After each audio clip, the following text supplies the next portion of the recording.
Life agricultural change ಆಗಿದ್ದಿನ. ಇದು ನಿಜವಾಗ್ಲೂ ಇದು ಮಣ್ಣಲ್ಲ, ಒಂಥರ ಗೋಲ್ಡ್ ಇದ್ದಂಗೆ. ಒಂದು ಗಂಟಿಲ್ಲ, ಫುಲ್ ಕ್ಲೀನ್ ಆಗಿದೆ. ಈ ಸುಳಿ ನೋಡಿ, ಇದನ್ನ ಮೂವ್ಮೆಂಟೇ ಇದೆ. ಇವಾಗ ಇದು ಇಂಗ್ಲಿಷ್ ಕುಕುಂಬರ್ ಅಂತ ಡೈರೆಕ್ಟ್ ಆಗಿ ತಿನ್ಬೋದು, ಆದ್ರೆ ಬೇರೆ ತೋಟದಲ್ಲಿ ಭಯ ತಿನ್ನಕ್ಕೆ. 30-35 ರೂಪಾಯಿ ಸಿಕ್ತು. ಆಮೇಲೆ ಇವತ್ತು 15 ರೂಪಾಯಿ ಆದ್ರೂ 800 kgಗೆ ಹೆಚ್ಚು ಕಮ್ಮಿ ಒಂದು 15,000ದವರೆಗೂ ದುಡ್ಡು ಸಿಗುತ್ತೆ. ವಿಲ್ಟ್ ಡಾಕ್ಟರು ಒಂದು 15 kg, ನೆಮ್ಟೋಡ್ ಡಾಕ್ಟರು ಒಂದು 15 kg, ಒಂದು 500 kg ಬೇವಿನ ಹಿಂಡಿಗೆ ನಾವು ಒಂದು ಅಷ್ಟು ಮೂಟೆನ ಸುರಿಸ್ಬಿಟ್ಟು ಇದು ಯೂನಿಫಾರ್ಮ್ ಆಗಿ ಎಲ್ಲ ಅಷ್ಟು ಬೈಲ್ಗೂ ಈ ಥರ ನಾವು ಸ್ಪ್ರೇ ಇದು ಕೊಟ್ಬಿಟ್ಟು ಅದನ್ನು ಸ್ವಲ್ಪ ನಾವು ಎಷ್ಟು ಬೇಕೋ ಅಷ್ಟು ತ್ಯಾವ ನೀರು ಜೊತೆ ಎಲ್ಲ ಮಿಕ್ಸ್ ಮಾಡ್ಕೊತೀವಿ. ಈ ಥರ ಎಲ್ಲ ಮಿಕ್ಸ್ ಮಾಡಿ ಒಂದು 15 ದಿವಸ ಬಿಟ್ಬಿಡ್ತೀವಿ. ಗೊಬ್ಬರ ಜೊತೆ ಅಷ್ಟೇ ಅಲ್ಲದೆ ಫರ್ಟಿಗೇಷನ್ ಕೂಡ ಮಾಡ್ಬೋದು. ಯಾವ ಥರ ಅಂದರೆ ಇದು ಏನು ವಿಲ್ಟ್ ಡಾಕ್ಟರು ನೆಮ್ಟೋಡ್ ಡಾಕ್ಟರ್ಸ್ ಏನಿದೆ, ಲಿಕ್ವಿಡ್ ಫಾರ್ಮು ನಾವು ಡ್ರಿಪ್ಗೆ ಒಳ್ಳೆಯದು. 3-4 ಟೈಮ್ ತಿರ್ಸಿದ್ರೂ ಸಾಕು. ಎಲ್ರಿಗೂ ನಮಸ್ಕಾರ. ನನ್ನ ಹೆಸರು ಪುನೀತ್. ನಮ್ಮ ಊರು ಗೊರ್ಮೊಡ್ಗು, ಚಿಕ್ಕಬಳ್ಳಾಪುರ ಡಿಸ್ಟಿಕ್ಕು, ಶಿಲ್ಘಾಟ ತಾಲೂಕು. 4 ಇಯರ್ಸಿಂದ ಕಂಟಿನ್ಯೂಸ್ ವ್ಯವಸಾಯ ಮಾಡ್ತಿದ್ದೀವಿ. 4 ವರ್ಷದಿಂದ ಒಂದು ಸಿನ್ಸಿಯರ್ ಆಗಿ ಹುಟ್ಟುತ್ತಾ ನಮ್ಮ ತಂದೆ ತಾಯಿ ನಮ್ಮ ತಾತ ಅವರೆಲ್ಲ ಕೃಷಿಕರಾದ್ರೂ ನಾವು ಸಣ್ಣ ವಯಸ್ಸಿಂದ ಕೃಷಿ ಬಗ್ಗೆ ಆಸಕ್ತಿ ಇದೆ, ಅದ್ರ ಬಗ್ಗೆ ಒಲವಿದೆ. ಆದರೆ ಸ್ವಲ್ಪ ಎಜುಕೇಷನ್ ಅಂತೆಲ್ಲ ಆಚೆ ಹೋಗಿ ಸ್ವಲ್ಪ ಜಾಬ್ ಎಲ್ಲ ಆದಮೇಲೆ ಮತ್ತೆ ಯಾವಾಗಲೂ ಹಳ್ಳಿನೇ, ತೋಟ ಬಗ್ಗೆನೇ ಆಲೋಚನೆ. ಹಂಗಿರೋದ್ರಿಂದ ಆಚೆ ಬೇರೆ ಕೆಲಸ ನನಗೆ ಅಷ್ಟೊಂದು ಇಷ್ಟ ಆಗ್ತಾಯಿದ್ದಿಲ್ಲ. ಯಾವಾಗಿದ್ರೂ ಒಂದು ವೀಕೆಂಡ್ ಅಲ್ಲಿ ಬೆಂಗಳೂರಲ್ಲಿ ಇರಬೇಕಾದ್ರೂ ವ್ಯವಸಾಯ ಅಂತಲೇ ಆತುರದಿಂದ. ಮತ್ತು ಇನ್ನು ಇಲ್ಲಿ ನೋಡೋರು ಕೂಡ ಯಾರೂ ಇದ್ದಿಲ್ಲ. ಅಪ್ಪಗೂ ಸ್ವಲ್ಪ ಏಜ್ ಹಂಗಿರೋದ್ರಿಂದ ನಮಗೊಂದು 5-6 ಎಕರೆ ಜಮೀನು ಇರೋದ್ರಿಂದ ಯಾಕೆ ನಾವು ಇಲ್ಲಿ ದುಡಿಯೋದು ಅಂದರೆ ನಾವು ಜಾಬಲ್ಲಿ ಏನು ದುಡಿತಿದ್ದೀವಿ ಅಮೌಂಟು, ಅದನ್ನು ಯಾಕೆ ವ್ಯವಸಾಯದಲ್ಲಿ ಮಾಡಬಾರ್ದು. ಬೆಂಗಳೂರಲ್ಲಿ ಕೆಲಸ ಮಾಡ್ತಿದ್ದೀರಾ? ಹೌದು, ವ್ಯವಸಾಯ ಮಾಡಿಕೊಂಡು ಸ್ವಲ್ಪ ಎಜುಕೇಷನ್ ಇಂಜಿನಿಯರಿಂಗ್ ಕೂಡ ಬ್ಯಾಂಗ್ಳೂರೇ, ಸ್ವಲ್ಪ ಜಾಬ್ ಎಲ್ಲ ಬ್ಯಾಂಗ್ಳೂರಲ್ಲೇ ಮಾಡಿದ್ದು.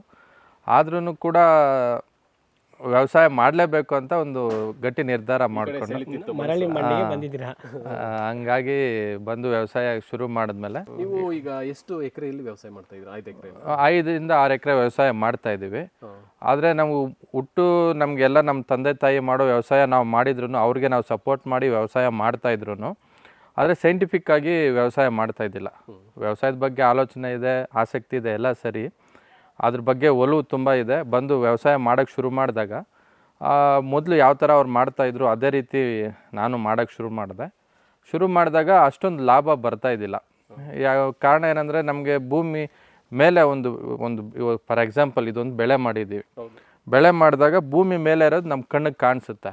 ಒಂದು ರೋಗ ಬಂದರೆ ಏನೇ ಆಗಲಿ, ಅದಕ್ಕೆ ಇಮಿಡಿಯೇಟಾಗಿ ನಾವು ಬುದ್ಧಿರೋರು ಔಷಧಿ ಹೊಡ್ಕೊಂಡು ಅದನ್ನ ಸ್ಟಾಪ್ ಮಾಡ್ತೀವಿ. ಭೂಮಿ ಕೆಳಗಡೆ ಮಣ್ಣು ಮೇಲೆ ಇರೋದು ನಮ್ಗೆ ಗೊತ್ತಾಗುತ್ತೆ, ಕಾಣಿಸ್ತಿದೆ, ಅದಕ್ಕೆ ಪರಿಹಾರ ನಾವು ಹುಡ್ಕೋಬೋದು. ಮಣ್ಣು ಕೆಳಗಡೆ ಇರೋದು ನಮ್ಗೆ ಗೊತ್ತಾಗಲ್ಲ, ಅದು ಏನಂತ ನಮ್ಗೆ ಅರ್ಥ ಆಗೋದು ಇಲ್ಲ. ಹಂಗಾಗಿ ಏನಾಗುತ್ತೆ, ಭೂಮಿಯಿಂದನೇ ಮೈನ್ ರೋಗಗಳು ಇವಾಗ ಬರ್ತಿರೋದು. ಅದಕ್ಕೆ ಕಾರಣ ಏನಂದರೆ ಫಲವತ್ತತೆ ಕಳ್ಕೊಂಡಿದೆ. ನೋಡೋಕ್ಕೇನೋ ಚೆನ್ನಾಗಿದೆ, ಕೆಂಪು ಮಣ್ಣು ಇರ್ಬೋದು, ಕಪ್ಪು ಮಣ್ಣು ಇರ್ಬೋದು. ಆದರೆ ಅದು ಏನು ಎಲ್ಲ ಫಲವತ್ತತೆ ಹೋದಾಗ ಏನಾಗ್ತಾಯಿದೆ, ಫಸ್ಟ್ ಒಂದು 100 ದಿವಸ ಬರೋ ಒಂದು ಬೆಳೆ ಏನಾಗ್ತಾಯಿದೆ 50 ದಿನಕ್ಕೆ ಖಾಲಿ ಆಗ್ತಾಯಿದೆ. ಅದಕ್ಕೇನಂದರೆ ಮೈನ್ ಕಾರ್ಬನ್ ಅಂಶ ಒಳ್ಳೆ ನಾವು ಭೂಮಿನ ಕಾಪಾಡ್ತಾ ಇಲ್ಲ. ಆವಾಗ ನಾನು ಆ ಥರ ಒಂದು 2-3 ಬೆಳೆ ಲಾಸ್ ಆಯಿತು. ಅವಾಗ ನಾವು ಕೂತ್ಕೊಂಡು, ನನಗೆ ಸ್ವಲ್ಪ ಎಜುಕೇಷನ್ ಎಲ್ಲ ಇರೋದ್ರಿಂದ ಆವಾಗ ನಾನು ಸ್ವಲ್ಪ ಗೂಗಲೆಲ್ಲ ಮಾಡಿ, ಮತ್ತು ನಮಗೆ ಮೈನ್ ರಾವ್ ಸರ್ IHR ನಮಗೆ ಸ್ವಲ್ಪ ಪರಿಚಯ ಇರೋದ್ರಿಂದ ನಾನು ಅಂಕಲ್ ಜೊತೆ ಸಾರ್ ಜೊತೆ ನಾನು ಡಿಸ್ಕಷನ್ ಮಾಡಿದಾಗ ಅವರು ಸೈನ್ಸ್ ಬಿಹೈಂಡ್ ಒಂದು ಭೂಮಿ ಯಾವ ಥರ ಫಲವತ್ತತೆ ಕಾಪಾಡಬೇಕು ಅಂತ ನನಗೆ ನಾನು ಆಲ್ರೆಡಿ ಓದ್ತಾ ಇದ್ದೀನಿ. ಅದೇ ಟೈಮ್ಗೆ ಅವ್ರ ಜೊತೆ ನಮಗೆ ಒಂದು ಯಾವುದೋ ಒಂದು ಪ್ರೋಗ್ರಾಮಲ್ಲಿ ಮೀಟಾಗಿ ಅದು ಕೋಯಿನ್ಸೈಡ್ ಆಗಿ ಅವರು ಹೇಳಿದಂಥ ಒಂದು ಬೇಸಿಕ್ಕು ನನ್ನ ಮನಸ್ಸಿಗೆ ಇಮಿಡಿಯೇಟಾಗಿ ತಡ್ತು. ಆ ಒಂದು ದಿನ ನನ್ನ ಲೈಫ್ ಚೇಂಜ್, ವ್ಯವಸಾಯನೇ ಲೈಫ್ ಅಗ್ರಿಕಲ್ಚರಲ್ ಚೇಂಜ್ ಆಗಿದ್ದ ದಿನ. ಆವಾಗ ನಾವು ಯಾಕೆ ಒಂದು ಸೂಕ್ಷ್ಮಾಣು ಜೀವಿಗಳು ಭೂಮಿಗೆ ಸೇರಿಸ್ಬೇಕು, ನಾವು ಸೇರಿಸಿದ್ರೆ ಏನು ಲಾಭ ಅಂತ ಆವಾಗ ನನಗೆ ಅರ್ಥ ಆಗಿ, ಅವತ್ತು 4 ಇಯರ್ಸ್ ಬ್ಯಾಕ್ ನಾನು ಸ್ಟಾರ್ಟ್ ಮಾಡಿದ ಜರ್ನಿ ಇದುವರೆಗೂ ಒಂದು ಮಿನಿಮಮ್ ಆ ಮೆಥಡ್ ಫಾಲೋ ಮಾಡೋದ್ರಿಂದ ನನಗೆ 10 ರೂಪಾಯಿ ರೇಟ್ ಹೋದ್ರೂ ನನ್ನ ಬಂಡವಾಳ ನಂಗೆ ಸಿಗುತ್ತೆ, ನನ್ನ ಕೂಲಿ ನನಗೆ ಸಿಗ್ತಾ ಇದೆ. ಈಗ ಸ್ಟಾರ್ಟಿಂಗ್ ಮಾಡ್ತಿದ್ರಲ್ಲ ಕೃಷಿ, ಅವಾಗ ಮೇಜರಾಗಿ ನಿಮಗೆ ಕಾಣಿಸ್ತಾ ಇದ್ದ ಪ್ರಾಬ್ಲಮ್ಸ್ ಏನು ಕಾಣಿಸ್ತಾ ಇತ್ತು? ಗಿಡ ಮೇಲೆ ಚೆನ್ನಾಗಿ ಬಂದ್ಬಿಡುತ್ತೆ, ಶಾಂಪಲ್ ಆಗಿದ್ದು ಅಂದರೆ ನಾವು ಗಿಡ ಏನು ನಮಗೆ ಶಾಂಪಲ್ ಸಿಗುತ್ತೋ ಸ್ಟೇಜಲ್ಲಿ ಗಿಡ ಸತ್ತೋಗ್ತಾ ಇತ್ತು. ನಮ್ಗೆ ಅವಾಗ ಗೊತ್ತಿಲ್ಲ. ಆಮೇಲೆ ಅರ್ಥ ಆಗಿದ್ದೇನೆಂದರೆ ಭೂಮಿ ಸಾಯಿಲಲ್ಲಿ ನೆಮಟೋಡ್ಸ್ ಇದೆ, ವಿಲ್ಟ್ ಇದೆ, ನಾವು ಈ ಥರ ಕೆಮಿಕಲ್ ಸೇರಿಸ್ಕೊಂಡು ಹೋಗ್ತಾ ಇದ್ದರೆ ಅದಕ್ಕೆ ರೆಸಿಸ್ಟೆನ್ಸ್ ಇಲ್ಲ, ಅದನ್ನು ಫೈಟ್ ಮಾಡೋ ಕೆಪಾಸಿಟಿ ಇಲ್ಲ. ಅದು ಪರಿಹಾರ ಏನು? ನೆಮಟೋಡ್ ಡಾಕ್ಟರ್ ಇರ್ಬೋದು, ಒಂದು ಏನು ಸೂಕ್ಷ್ಮಾಣುಜೀವಿಗಳು. ಆ ಸೂಕ್ಷ್ಮಾಣುಜೀವಿಗಳು ನಾನು ಒಂದೇ ದಿವಸ ಅದು ಕೆಲಸ ಮಾಡಿಲ್ಲ, 6 ತಿಂಗಳು ತಗೊಂತು ನಿಧಾನವಾಗಿ. ಅದು ಏನು ಭೂಮಿ ತಂತಾನೆ ಶುದ್ಧಿ ಮಾಡ್ಕೊತ ಸ್ಟೆಪ್ ಬೈ ಸ್ಟೆಪ್ಪು ಅದು duration of the crop cycle ನಿಧಾನವಾಗಿ ಅದು ಇನ್ಕ್ರೀಸ್ ಆಯಿತು. ಇವಾಗ ಒಂದು 4 ಇಯರ್ಸ್ ಆಗಿದೆ. ಮೊದಲು ಹೊಸ ಪಾಲಿ ಹೌಸಲ್ಲೇ ನಾವು ಈ ಬೆಳೆ ಬೆಳೆದಿಲ್ಲ. 4 ವರ್ಷ ಆದಮೇಲೂ ಕೂಡ 100 ದಿನ ಮೇಲೆ ಇಂಗ್ಲೀಷ್ ಕುಕುಂಬರ್ ಬರುತ್ತೆ. ಶಾಂಪಲ್ 33 ದಿನಕ್ಕೆ ಶಾಂಪಲ್ ಸಿಗುತ್ತೆ. ಕನಿಷ್ಠ 3 ತಿಂಗಳು ನಾವು ಕ್ರಾಪ್ ತೊಗೊತೀವಿ. 3 ತಿಂಗಳು ಅಂದರೆ 90 ದಿನದಲ್ಲಿ ಆಲ್ಟರ್ನೇಟ್ ಡೇ ಹಾರ್ವೆಸ್ಟ್ ಮಾಡೋದು. ಅಂದರೆ 45 ಸೈಕಲ್ಸ್ ನಾವು ಮಿನಿಮಮ್ ನಾವು ಹಾರ್ವೆಸ್ಟ್ ಮಾಡ್ಬೋದು ಕ್ರಾಪಲ್ಲಿ. 45 ಸೈಕಲ್ಸ್ಗೆ ಹಾಫ್ ಎಕರ್ಗೆ ನಾವು ಒಂದು 700 to 800 kg ನಾವು ಫಸಲು ತೆಗಿಬೋದು ಎವ್ರಿ ಆಲ್ಟರ್ನೇಟ್ ಹಾರ್ವೆಸ್ಟಿಗೆ. ಆವಾಗ 45 ಸೈಕಲ್ಸ್ ಇಂಟು 800 kg ಇಟ್ಟರು 35 ಟನ್ಸ್ ಆಗುತ್ತೆ. ನಾವು ಇನ್ನೂ ಎಫರ್ಟ್ ಹಾಕಿದ್ರೆ ಇನ್ನೂ ಒಂದು 5-6 ಟನ್ ಎಕ್ಸ್ಟ್ರಾ ತೆಗಿಬೋದು. ಅದು ನಾನು ಹೇಳ್ತಿರೋದೇನು, ಈ ಥರ ಮೆಥಡ್ ಮಾಡೋದ್ರಿಂದ ಸ್ವಲ್ಪ ಎಫರ್ಟ್ ಕಮ್ಮಿ ಮಾಡಿದ್ರೂ ಇಷ್ಟು ಮಿನಿಮಮ್ ಅಂತೂ ತೆಗಿಬೋದು. ಇನ್ನೂ ನಾವು ಎಫರ್ಟ್ ಆಗಿ ಇದನ್ನೇ ನಾವು ಕೈ ಇಟ್ಕೊಂಡು ಕ್ರಾಪಲ್ಲೇ ನಾವಿದ್ದರೆ 40 ಟನ್ವರೆಗೂ ಬೆಳಿಬೋದು. ಇದಕ್ಕೆಲ್ಲ ಮೂಲ ಕಾರಣ ನಾವು ಸಾಯಿಲ್ ಹೆಲ್ತ್ ಕಾಪಾಡ್ಕೋಬೇಕು. ಸಾಯಿಲ್ ಹೆಲ್ತ್ ಯಾವ ಥರ ಕಾಪಾಡ್ಕೊತೀವಿ? ಒಂದು ಗೊಬ್ಬರ ಕೊಡಬೇಕು, ಗೊಬ್ಬರದ ಜೊತೆ ಅದಕ್ಕೆ ಒಂದು ಸೂಕ್ಷ್ಮಾಣು ಜೀವಿಗಳು, ನೆಮಟೋಡ್ ಡಾಕ್ಟರು, ವಿಲ್ಟ್ ಡಾಕ್ಟರ್ ಅಂತ, ಟ್ರೈಕೋಡರ್ಮಾ, ಸೂಡೋಮೋನಾಸು, ಪ್ಯಾಸ್ಲೊಮೈಸಿಸು, ವ್ಯಾಮು, ಈ ಥರ ತುಂಬ ಅವರು ನಮಗೋಸ್ಕರ ಈ ಥರ ಸೈಂಟಿಸ್ಟ್ಗಳೇನು ಅವರ ರಿಸರ್ಚ್ ಮಾಡಿ ನಮಗೆ ತಲುಪಿಸಿದ್ದಾರೆ. ಅದನ್ನು ನಾವು ಜ್ಞಾನ ಇದು ಕೊಟ್ಟರೆ, ಒಂದೇ ನಾನು ಹೇಳೋಕ್ಕೆ ಇಷ್ಟಪಡೋದು, ಮಣ್ಣು ಮೇಲೆ ಇರೋದನ್ನ ನಾವು ಗಿಡ ನೋಡಿ ನಾವು ಪರಿಹಾರ ಕಂಡ್ಕೋಬೋದು. ನಮ್ಗೆ ಕಾಣಿಸ್ದೇ ಇರೋಂಥ ಮಣ್ಣು ಒಳಗಡೆ ಏನು ತೊಂದರೆ ಇದೆ ಅಂತ ನಮ್ಗೆ ಗೊತ್ತಾಗಲ್ಲ. ಅದನ್ನು ಶುದ್ಧಿ ಮಾಡೋಕ್ಕೆ ಒಂದೇ ಒಂದು ಕಾರಣ, ಒಂದು ನ್ಯಾಚುರಲ್ಲಾಗಿ ಸಿಗೋವಂಥ ಒಂದು ಫರ್ಟಿಲೈಸರ್ಸು, ಬಯೋ ಆರ್ಗನಿಸಮ್ಸು, ಲಿವಿಂಗ್ ಒಂದು ಸೂಕ್ಷ್ಮಾಣು ಜೀವಿಗಳೇ ಇದಕ್ಕೆ ಖಂಡಿತ 100ಕ್ಕೆ 100 ಪರಿಹಾರ. ಓಕೆ, ಈಗ ಏನು ಬೆಳೆ ಹಾಕಿದ್ರಣ್ಣ? ಇವಾಗ ಇದು ಇಂಗ್ಲೀಷ್ ಕುಕುಂಬರ್ ಅಂತ. ಇದಕ್ಕೆ ಒಂದು November 3rd ಪ್ಲ್ಯಾಂಟಿಂಗು. ಇವತ್ತಿಗೆ ಒಂದು 105 ದಿನ ಏನೋ ಆಗಿದೆ. 105 ದಿನ 106 ದಿವಸ ಆಗ್ತಿದೆ. 33 ದಿನಕ್ಕೆ ಶಾಂಪಲ್ ಆಗುತ್ತೆ. ಓಕೆ, ಇವತ್ತಿಗೆ ಆ ಲೆಕ್ಕಕ್ಕೆ ನಾವು ಶಾಂಪಲ್ ಕಿತ್ತು 75 ಡೇಸ್ ಆಗಿದೆ. 75 ಡೇಸಲ್ಲಿ ಒಳ್ಳೆ ನಮಗೆ ಒಂದು ಎಕರೆ ಲೆಕ್ಕ ನಾವು ಹೋಲಿಕೆ ಮಾಡಿದ್ರೆ ಒಂದು 60 ಟನ್ ಇದುವರೆಗೂ ಕಿತ್ತಿದ್ದೀವಿ. ಇವಾಗ ಇದು ಅರ್ಧ ಎಕರೆಗೆ 30 ಟನ್ ಮೇಲೆ ಹೋಗಿದೆ. ಇನ್ನು ನಾವು 10 ದಿನ ಕಿತ್ತರೂ, ಅಂದರೆ ಇನ್ನು 20 ದಿನದಲ್ಲಿ 10 ದಿನ ಕಿಟ್ಟರು, ಇನ್ನು 800 kg ಫಾರ್ ಹಾರ್ವೆಸ್ಟ್ ಇಟ್ಟರು ಇನ್ನು 16 ಟನ್ನು. 30 ಆಲ್ರೆಡಿ ಕಿತ್ತಿದ್ದೀವಿ. ಇನ್ನು 15 ಟನ್ ಅಂದರೂ 45 ಟನ್. ಎಲ್ಲಿಂದ ಅರ್ಧ ಎಕರೆಗೆ? ಇದೇನೋ ಮಾಮೂಲಿ ನಾನು ಈ ಥರ ಒಳ್ಳೆ ಪ್ಲ್ಯಾನ್ ಮಾಡಿ ವ್ಯವಸಾಯ ಮಾಡಲ್ಲ ಅಂದರೆ ಈ ಥರ ವ್ಯವಸಾಯ ಮಾಡೋಕ್ಕೆ ಸಾಧ್ಯನೇ ಇಲ್ಲ. ಅಂದರೆ ಎಷ್ಟು ದಿವಸಕ್ಕೆ ಹೋಗ್ಬಿಡುತ್ತೆ ಅಣ್ಣ? ಇದು ರಿಜ್ವಾನ್ ಅವರು 100 ಡೇಸ್ ಇದ್ರ ಲೈಫ್ ಸೈಕಲ್ ಅಂತ. ಶಾಂಪಲ್ ಆಗೋಕ್ಕೆ 1 ತಿಂಗಳು, ಆಮೇಲೆ 3 ತಿಂಗಳು ಮ್ಯಾಕ್ಸಿಮಮ್. ಅಂದಷ್ಟಂದರೆ 110 to 120 ಡೇಸ್ ಇದು ಲೈಫ್ ಸೈಕಲ್. ಇದನ್ನ ರಿಜ್ವಾನ್ ಕಂಪ್ನಿಯವ್ರು ಮಾಡಿರೋದು. ನಮಗೆ ಆಲ್ರೆಡಿ ಇದು ಆಗಿದೆ. ಅದ್ರ ಮೀರಿ ಇನ್ನೂ 20 ಡೇಸ್ ಇದ್ರೂ 130 ಡೇಸ್ ಆಗಿಬಿಡುತ್ತೆ. 130 ಡೇಸ್ಗೆ 100 ಡೇಸ್ ಇಡೋಣ harvest time. 50 cycles into 800 kg average ಇಟ್ಟರು ಫಾರ್ ಹಾರ್ವೆಸ್ಟಿಗೆ 50 into 800 40 ಟನ್ಸ್. ಇದೆ ಲೈವ್ ಎಕ್ಸಾಂಪಲ್. ಈ ಥರ ನಾವು ಭೂಮಿ ಫಲವತ್ತತೆಯನ್ನು ಕಾಪಾಡಿಕೊಂಡ್ರೆ, ಈ ಥರ ಸೂಕ್ಷ್ಮಾಣು ಜೀವಿಗಳು ನಮ್ಮ ಭೂಮಿಗೆ ಸೇರಿಸ್ತಾ ಬಂದರೆ ಯಾವ ಥರ ಒಂದು ಬೆಳೆ ಬರುತ್ತೆ ಅನ್ನೋಕ್ಕೆ. ಸೊ ಈಗಲೂ ಫ್ಲವರು ಎಲ್ಲ ಇದೆಯಾ ಇನ್ನೂ ಸ್ಟ್ರಾಂಗ್ ಆಗಿ? ಇದು ಮೂವ್ ಆಗ್ತಾನೆ ಇದೆ ನೋಡಿ. ಇದು ನಾನು ಇದು ಡ್ರಿಪ್ಪಲ್ಲಿ ಫರ್ಟಿಗೇಷನ್ ಮಾಡ್ತೀನಲ್ಲ, ಇದು ಎಂಡ್ ಆಗ್ತಿಲ್ಲ ನೋಡಿ. ಇದು ಸುಳಿ ನೋಡಿ, ಇದನ್ನ ಮೂಮೆಂಟೇ ಇದೆ. ಇದು ಮೂಮೆಂಟ್ ಆದರೆ ಇನ್ನೂ ಒಂದು ಆ ಲೆಕ್ಕದಲ್ಲಿ ಮೇಂಟೈನ್ ಮಾಡಿದ್ರೆ ಇನ್ನು ಆಲ್ರೆಡಿ ಇರೋದು ಇದು 20 ಡೇಸಲ್ಲಿ ಆಲ್ರೆಡಿ ಇದು ಇರೋ ಏನು ಇದಿದೆ, ಈ 20 ಡೇಸ್ ಬಂದೇ ಬರುತ್ತೆ. ಇದು ಮೂಮೆಂಟ್ ಆದ್ರೆ ಇದನ್ನು 1 ಮಂತ್ ಲಿಮಿಟ್ ಇಲ್ದಂಗೆ ಇದೆ. ಇಲ್ಲೂ ಆಲ್ರೆಡಿ ಬರ್ತಾನೆ ಇದೆ. ಸೊ ಇದು ಕ್ವಾಲಿಟಿ ಹೆಂಗಿದೆ? ಇಷ್ಟು ದಪ್ಪ ಬಂದರೆ ಚೆನ್ನಾಗಿದೆ ಅಂತ. ಇದು 150 gram ಕಂಪ್ನಿಯವರು, big basket, ಮೋರು, Reliance fresh, ಇವರು 120 ಗ್ರಾಮ್ ಮೇಲೆ ಇದು ಸ್ಪೆಸಿಫಿಕೇಶನ್ನು, ಅಪ್ ಟು 180 ಗ್ರಾಮ್ಸು. ಇದು ಬಂದು ಮಿನಿ ಮಿನಿ ಕುಕುಂಬರ್ ಹೌದು ಇಷ್ಟೇ ಬರುತ್ತೆ. ಕರೆಕ್ಟ್ ಹಾರ್ವೆಸ್ಟ್ ಸೈಜ್ ಇದು 150 ಗ್ರಾಮ್ ಬರುತ್ತೆ. ಅಂದ್ರೆ ಇದು ನಂಗೆ ಡೈರೆಕ್ಟ್ ಆಗೂ ತಿನ್ಬೋದಾ ನಾವು? ಡೈರೆಕ್ಟಾಗಿ ತಿನ್ಬೋದು. ಇದು ಅಂದ್ರೆ ಯಾವ ಥರ ಯಾಕೆ ಡೈರೆಕ್ಟಾಗಿ ತಿನ್ಬೋದಾ? ಕೆಮಿಕಲ್ ಎಲ್ಲ ನಾನು ಬೇರೆ ತೋಟದಲ್ಲಿ ನಾನು ಏನು ಇದನ್ನ ತಿನ್ನಕ್ಕೆ ಹೋಗಲ್ಲ, ಯಾಕಂದ್ರೆ ಅವ್ರು ಹೆಂಗೆ ಬೆಳೆದಿದಾರೆ ನನಗೆ ಗೊತ್ತಿರಲ್ಲ.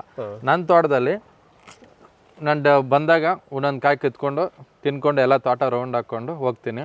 ಯಾವಾಗಾದರೂ ನಮ್ಮ ಮಕ್ಕಳು ಬಂದ್ರೂ ಅವರು ಆರಾಮಾಗಿ ಅವರು ತಗೊಂಬಂದು ತಿಂತಾರೆ. ಆ ಫೋಟೋಸ್ ಎಲ್ಲ ನನ್ನ ಹತ್ರ ಇದೆ. ಆದರೆ ಬೇರೆ ತೋಟದಲ್ಲಿ ಭಯ ತಿನ್ನೋಕ್ಕೆ, ಯಾಕಂದರೆ ಅವರು ತುಂಬ ಔಷಧಿ ಸ್ಪ್ರೇ ಮಾಡ್ತಾರೆ, ಗೊತ್ತಿರಲ್ಲ. ಅವ್ರಿಗೆ ರೆಸಿಸ್ಟೆನ್ಸ್ ಇಲ್ದಿದ್ದಾಗ ಏನೇನೋ ಮಾಡೋಕ್ಕೆ ಹೋಗ್ತಾರೆ. ಒಂದರಿಂದ ಒಂದಕ್ಕೆಲ್ಲ ತೊಂದರೆ ಇದು.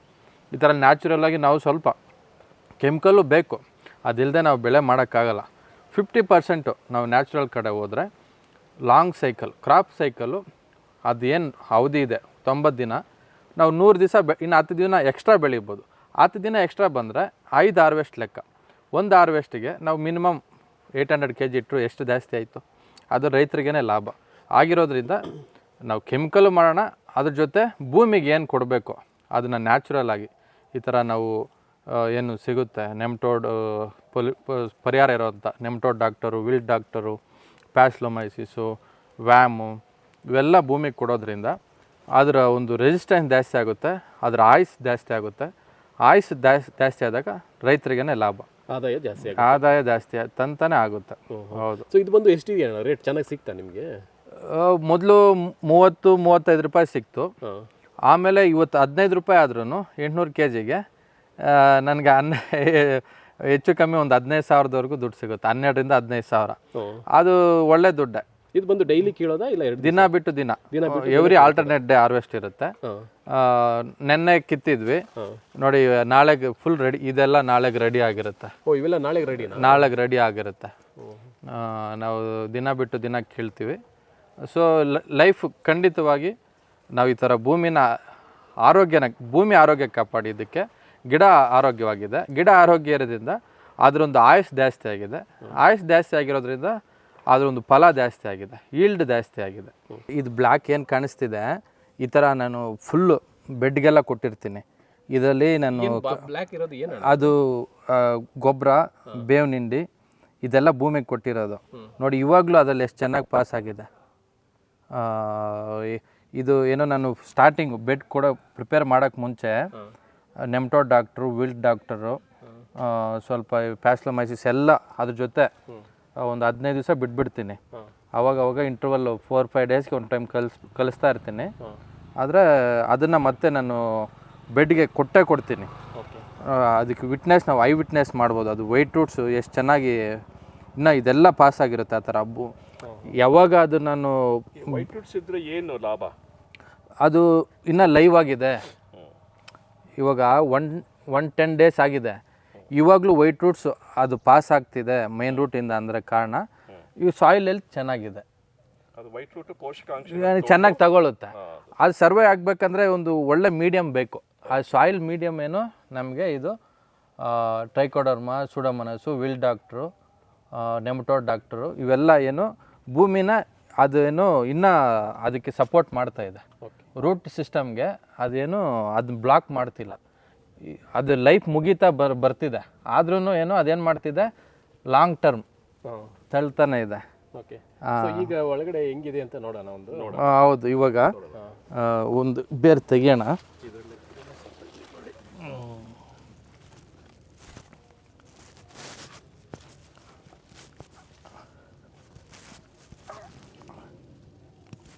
ಇದು ಕಿತ್ತರೆ ಒಂದು ಗಂಟಿಲ್ಲ, ಫುಲ್ ಕ್ಲೀನಾಗಿದೆ ಅಲ್ವಾ? ಆದರೆ ಮೊದಲೇನಾಗ್ತಿತ್ತು, ಇದೆಲ್ಲ ಒಂಥರ ಬಬಲ್ಸ್ ಥರ ಆಗ್ಬಿಡ್ತಾಯಿತ್ತು ಇದೆಲ್ಲ. ಇದು ಮೈನ್ ರೂಟ್ ಕಟ್ಟಾಗಿದೆ. ಇದೆಲ್ಲ ಏನು ಇದರಿಂದನೇ ಎಲ್ಲ ವೈಟ್ ರೂಟ್ಸ್ ಪಾಸ್ ಆಗ್ತಾ ಇರುತ್ತೆ. ಇಷ್ಟು ಆದ್ರೂ ಇದು ಯಾವಾಗ ಚೆನ್ನಾಗಿದೆಯೋ, ಇದು ಬೇರೆ ಚೆನ್ನಾಗಿದ್ಮೇಲೆ ಏನು ಮಾಡುತ್ತೆ, ವೈಟ್ ರೂಟ್ಸ್ ಆಟೋಮೆಟಿಕ್ಕಾಗಿ ಜನ್ರೇಟ್ ಆಗ್ತಾ ಇರುತ್ತೆ. ಒಂದು ಗಂಟು ಕೂಡ ಸಿಗ್ತಿಲ್ಲ. ಇದು ಏಜ್ ಮುಗ್ದಿದ್ರೂ ಏನಾಗ್ತಿದೆ, ಯಾವಾಗ ರೂಟ್ ಚೆನ್ನಾಗಿದೆಯೋ ಹಿಂಗೆ ನಾವು ನೋಡ್ಬೋದು. ನೋಡಿ, ಇದು ಯಾವಾಗ ಬೇರೆ ಚೆನ್ನಾಗಿದೆಯೋ ಫುಲ್ ಹಾರ್ವೆಸ್ಟ್ ಆಗಿದೆ. ಹೌದು ಸರ್. ಹಾರ್ವೆಸ್ಟ್ ಆಗಿ ಅದ್ರ ಸುಳಿನೂ ಕೂಡ ಇನ್ನೂ ಮೂವ್ ಆಗ್ತಾನೇ ಇದೆ. ಎಷ್ಟು ಹೆಲ್ತಿ ಇದೆ. ಸೊ ಇನ್ನೂ ಇದು ನಾವು ಹಿಂಗೆ ಮೇಂಟೈನ್ ಮಾಡಿದ್ರೆ ಇನ್ನೂ 1 ಮಂತ್ ಎಕ್ಸ್ಟ್ರಾ ತೊಗೋಬೋದು. ಅಂದರೆ ನಿಮ್ಗೆ ರಿಯಲ್ ಕಿತ್ತು ತೋರಿಸ್ತಾ ಇದ್ರೆ ಬೇರೆ ಅಲ್ಲಿದೆ, ಹೂವು ಎಲ್ಲ ಇಲ್ಲಿದೆ. ಇದು ನೆಕ್ಸ್ಟ್ ನಮಗೆ ಇದು ಫ್ರೂಟ್ ಆಗೋಕ್ಕೆ 15 ಡೇಸ್ ಬೇಕು. ಇದಾಗೋಕ್ಕೆ 1 ಮಂತ್ ಬೇಕು. ನಾವು ಎವ್ರಿ ಆಲ್ಟರ್ನೇಟ್ ಡೇ ಅಂದರೆ ನಮಗೆ ಒಂದು ಗಿಡದಿಂದ ಒಂದು ಸಿಕ್ಕಿದ್ರೂ ಸಾಕು. ಆ್ಯಕ್ಚುಲಿ ಭೂಮಿ ನಮಗೇನು ಪ್ರಾಬ್ಲಮ್ ಇದ್ದರೆ ಇಷ್ಟು ಬೇರು ಕ್ಲಿಯರು ಇರಲ್ಲ, ಗಂಟಿರುತ್ತೆ, ಬ್ಲ್ಯಾಕ್ ಆಗುತ್ತೆ. ಹಂಗೆ ನಾವು ಈ ಥರ ಮಾಡೋದ್ರಿಂದ ನೋಡಿ ಇಷ್ಟು ದಿನ ಆದ್ರೂ ತುಂಬ ಸ್ಮೂತ್ ಇದೆ. ಸಾಯಿಲೆಲ್ಲ ಫುಲ್ಲು ಅದರಲ್ಲೆಲ್ಲ ನೋಡಿ ಎಷ್ಟು ಚೆನ್ನಾಗಿ ಬೇರೆಲ್ಲ ಕಾಣಿಸುತ್ತೆ. ಒಳ್ಳೆ ನೋಡಿ ಇದೆಲ್ಲ ಅದೇ ಬೇರು. ಸ್ವಲ್ಪ ಇದು ಮೆನ್ಯೂರ್ ಥರನೂ ಆಗ್ತಾಯಿದೆ. ನಾವೇನು ಕೊಟ್ಟಿದ್ದೀವಿ ಇದೆಲ್ಲ ಒಳ್ಳೆ ನೆಕ್ಸ್ಟ್ ಇನ್ನು ನಾವು ಕ್ರಾಪ್ ಇದಕ್ಕೆ ನೆಕ್ಸ್ಟ್ ಕ್ರಾಪ್ಗೂ ಇದು ರೆಡಿ ಇದೆ. ಅಷ್ಟು ಚೆನ್ನಾಗಿ ನಾವು ಕಂಟಿನ್ಯೂಸ್ ಆಗಿ ನಾವು ಈ ಪ್ರೊಸೀಜರ್ನ ಫಾಲೋ ಮಾಡ್ತಿರೋದ್ರಿಂದ ಇಮಿಡಿಯೇಟಾಗಿ ನಮ್ಮ ಭೂಮಿಗೆ ಯಾವುದೇ ರೋಗ ಬರೋಕ್ಕೆ ಚಾನ್ಸೂ ಇಲ್ಲ. ಅಷ್ಟು ಏನೋ ಇದು ನಿಜವಾಗ್ಲೂ ಇದು ಮಣ್ಣಲ್ಲ, ಒಂಥರ ಗೋಲ್ಡ್ ಇದ್ದಂಗೆ. ಕಲಿಸ್ತಾ ಇದ್ರಾ? ಈ ಡ್ರಿಪ್ಪಲ್ಲಿ ನಾವು ಫರ್ಟಿಗೇಷನ್ ಮಾಡ್ತೀವಿ ಎವ್ರಿ 20 ಡೇಸ್ಗೆ. ಎಲ್ಲ ಜೀವಾಣು ಮೈನು. ನಾವು ಫರ್ಟಿಗೇಷನ್ ಬೇರೆ ಅದು ಡೆವಲಪ್ಮೆಂಟ್ಗೆ NPK ಕೊಡ್ತೀವಿ. ಏನು 1261, 5234 ಅವೆಲ್ಲ ಕೊಡ್ತೀವಿ.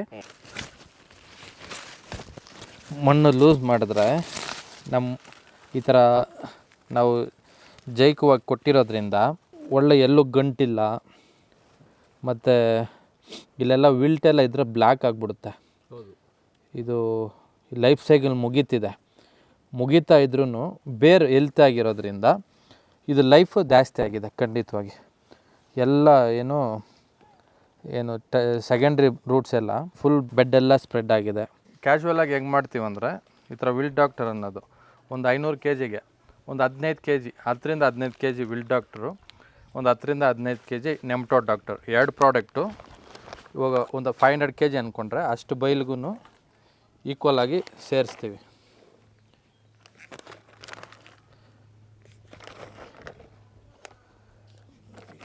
ಆ್ಯಕ್ಚುಲಿ ಬೇವಿನ ಹಿಂಡಿ ಜೊತೆ ಮಾಡ್ತೀವಿ. ಇದು ಚೆನ್ನಾಗಿರುತ್ತೆ. ಇದು ಕಾಂಪೋಸ್ಟ್ ಈ ಥರ ಫಾರ್ ಎಕ್ಸಾಂಪಲ್ ಇದು ಮಾಡ್ತಿರೋದು. ಇದು ಮಾಡಿ ಒಂದು 15 kg ಒಂದು 500 kg ಜೊತೆ ಮಿಕ್ಸ್ ಮಾಡಿಕೊಂಡು ವಿಲ್ಟು ನೆಮ್ಟೋಡ್ ಡಾಕ್ಟರ್ ಎರಡೂ.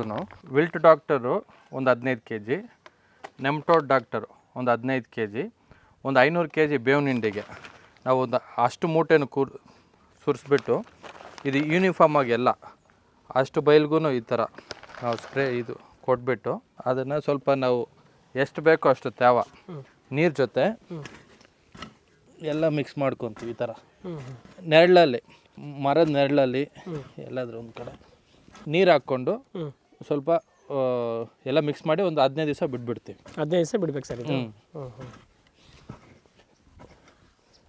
15 ದಿವಸ ಈ ಥರ ಎಲ್ಲ ಚೆನ್ನಾಗಿ ಮಿಕ್ಸ್ ಮಾಡಿಬಿಟ್ಟು ಯೂನಿಫಾರ್ಮ್ ಆಗಿ ಮತ್ತೆ ತೆಗೆದ್ಬಿಟ್ಟು ಒಂದು ಸ್ವಲ್ಪ ಅದ್ರ ಪರದೆ ಆ ಥರ ಮೇಲೆ ಹೊಚ್ಬಿಡ್ತೀವಿ.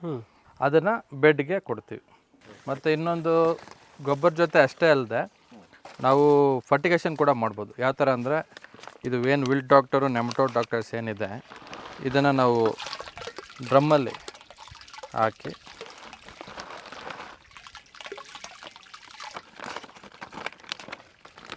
ಒಂದು kg ಆದರೂ ಸಾಕು. ನಾವು 2 kg ನಾವು ಸ್ವಲ್ಪ ಟೈಮ್ ಇಲ್ಲ ಮಾರನೇ ದಿನ ಬಿಡಬೇಕಂದ್ರೆ ಒಂದು 24 hours ಬಿಟ್ಟು 2 kg ಹಾಕಿ ಕೊಡ್ಬೋದು. ನಮ್ಗೆ 3-4 days ಟೈಮ್ ಇದ್ದರೆ 1 kgನೂ ಸಾಕು. ಲಿಕ್ವಿಡ್ ಫಾರ್ಮು ನಾವು ಡ್ರಿಪ್ಗೆ ಒಳ್ಳೆಯದು.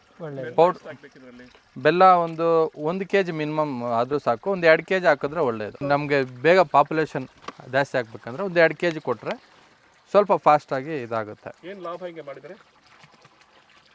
ಲಾಭ ಮೈನ್ ಲಾಭ ಅಂದರೆ ಇದು ಇವಾಗ ಒಂದು 2-3 ದಿವಸ ಬಿಟ್ಟರೆ ಪಾಪ್ಯುಲೇಷನ್ ಜಾಸ್ತಿ ಆಗಿ ಏನೋ ಇವಾಗ ಬರೀ ನಾವು ಅಷ್ಟು ಬೈಲ್ಗೂ ಇದೇ ತೋರಿಸ್ಬೇಕಂದ್ರೆ 5-6 kg ಕೊಡಬೇಕು. ನಾವು ಡ್ರಮ್ಮಲ್ಲಿ ಹಾಕಿ ಒಂದು 2 ದಿವಸ ಬಿಟ್ಬಿಟ್ರೆ ಪಾಪ್ಯುಲೇಷನ್ ಜಾಸ್ತಿ ಆಗುತ್ತೆ.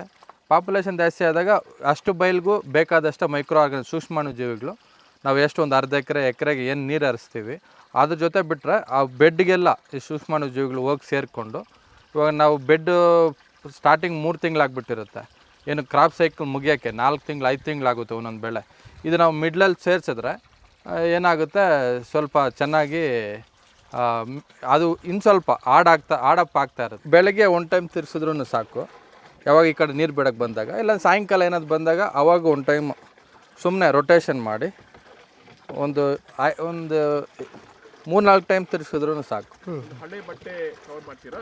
ಮೇಲೆ ಸ್ವಲ್ಪ ಹೊದಿಕೆ ಹಾಕ್ತೀವಿ, ಗೋಣಿ ಚೀಲ ಹಾಕಿ, ಸ್ವಲ್ಪ ತ್ಯಾವದ ಗೋಣಿ ಚೀಲ ಮೇಲೆ. ನೆರಳಲ್ಲಿದ್ದರೆ ಒಳ್ಳೇದು, ನೆರಳಲ್ಲಿದ್ದರೆ ಒಳ್ಳೇದು. ಅದಕ್ಕೆ ಮರ ಇಲ್ಲಿ ಮಾಡ್ತೀವಿ ಆ್ಯಕ್ಚುಲಿ. ಫೋಟೋಸ್ ಎಲ್ಲ ಇದೆ, ನಿಮ್ಗೆ ಶೇರ್ ಮಾಡ್ತೀನಿ. ಮರದ ಕೆಳಗಡೆ ಅಲ್ಲಿ ಡ್ರಮ್ 5-6 ಡ್ರಮ್ ನಿಲ್ಲಿಸಿ ಇದೆಲ್ಲ ಅದಕ್ಕೆ ಇಟ್ಟಿರೋದು.